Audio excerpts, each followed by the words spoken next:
तुम इतना बड़ा फैसला उस औरत के लिए ले रही हो कि तुम्हारी जगह लेने के लिए तुम्हें अपनी साजिशों का निशाना बनाया। कितने दुख दिए तुम्हारा बच्चा। मिलने गई हैं, उनके दर पर भीख मांगने गई थी माँ, और आपको बदले में वही जिल्लत वही रुस्वा। जितनी इज्जत जितना मान उन्होंने आपको दिया है ना, वहाँ जाने पे आपके मुफाद परस्त ड्रामे के आने वाले एक साथ में अब अदील को लगता है कि अब उसने आलिया को बहुत बड़ा चेक दिया है और वो और भी देगा, तो आलिया उसकी बेटी को सुकून से जीने देगी। लेकिन ऐसा होने वाला नहीं है, क्योंकि इस आलिया का लालच तो ख़त्म होने का नाम नहीं लेगा।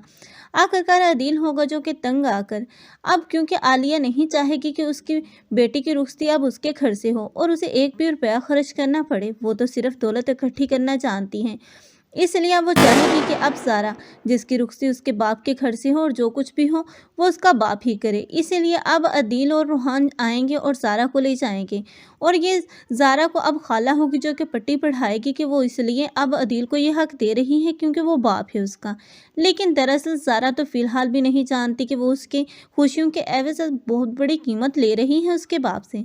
लेकिन उसका बाप जो कि अब बताने की कोशिश भी करेगा तो नाकाम ही रहेगा, क्योंकि कौन सा अब ज़ारा उसकी बात कोई सुनने वाली है।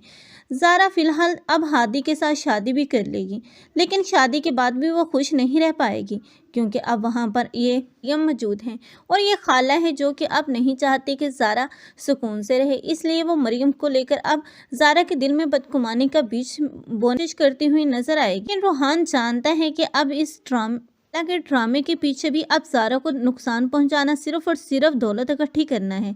इसलिए वो मरियम को खुद प्रपोज करेगा और मरियम से शादी कर लेगा। मरियम तो अब इन दोनों की ज़िंदगी से निकल जाएगी, लेकिन फिर महरू होगी जो कि अब इस हादी को फंसाने की कोशिश करेगी। लेकिन हादी इतना बेवकूफ़ नहीं है कि वो महरू की चालों का शिकार हो जाए। आप लोगों को ये ड्रामा कैसा लग रहा है और कौन कौन हादी और ज़ारा को एक साथ देखना चाहते हैं, कमेंट सेक्शन में अपनी कीमती राय का इज़हार लाज़मी करें। मज़ीद ऐसे रिव्यूज़ के लिए हमारे चैनल को लाजमी सब्सक्राइब कर लें। अगर आप लोगों को हमारी वीडियो अच्छी लगी हो तो वीडियो को लाइक करना मत भूलिएगा। अल्लाह हाफिज़।